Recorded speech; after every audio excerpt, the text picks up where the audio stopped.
시청자 여러분 안녕하십니까? 여러분을 위한 NTVC 뉴스 지금 시작하겠습니다. 흔히들 의병은 힘없는 민중이 일어나 나라를 위해 싸운 것으로 알고 있지만 이는 잘못된 주장입니다. 왜냐하면 한국의 역사에서 국난에는 일부 몰지각한 사람을 제외한 모든 계층의 국민들이 나라를 위해 들고 일어났기 때문입니다. 우리가 생각하던 것보다 더 많고 넓었던 의병의 봉기, NTVC 뉴스와 함께 알아보겠습니다. 나라로부터 받은 은혜도 없으면서 위기가 닥치면 떨쳐 일어나 싸우는 독특한 유전자를 가진 민중이 일어나 싸웠다. 임진왜란 등의 의병 역사를 논할 때 민초들은 싸우고 지배층은 도망갔다는 식으로 항상 나오는 이야기입니다.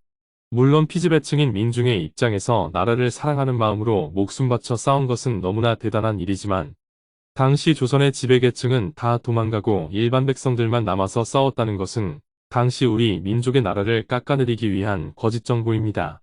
일본은 조선의 지배층이 도망가자 백성들이 일본 편에 섰다고 강조하고 끌려간 사람들이 일본이 좋아서 그곳에 살기를 선택했다는 등 한민족의 국가는 제대로 된 정부를 가지지 못했다며 임진왜란, 더 나아가 일제시대 식민통치를 정당화하는 근거로 삼기 때문입니다.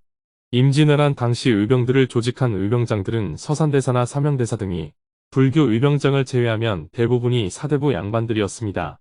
실제로 임진왜란 초창기 의병장이자 가장 유명한 의병장 중 한 분인 홍리장군 곽재우 역시 지배층인 사대부였고 늙고 병든 몸임에도 의병을 일으켜 전쟁이 끝나기 전까지 갑옷을 벗지 않았다는 김면장군, 남명 조식의 제자로 유명했던 정인흥 장군 역시 지배층인 사대부 양반 출신이었습니다. 그 외에도 정문부 김천일, 주온, 영교, 고경명, 이정암, 김천암, 고인우, 임경, 최경애, 최영수, 백혈룡 등 역사 속 의병장 대부분이 사대부 양반들로 의병 자체의 출발점이 사대부들의 근황 사상, 즉 왕실을 지킨다는 것이었습니다. 또한 해당 시기 이런 의병 집단은 나라에서 정식으로 인정받아 징병, 징세, 그리고 관군의 지휘권까지 넘겨받는 등 당시 사대부 등이 아니었다면 불가능했을 임무를 수행하며 의병운동을 이끌었습니다. 그리 이들은 자신의 재산을 헐어 농기구를 들고 모인 양민 의병들에게 제공할 무기와 식량, 피복 등을 마련하며 한 국가의 지도층으로서 책임을 다하며 의병 조직의 핵심적인 역할을 했습니다.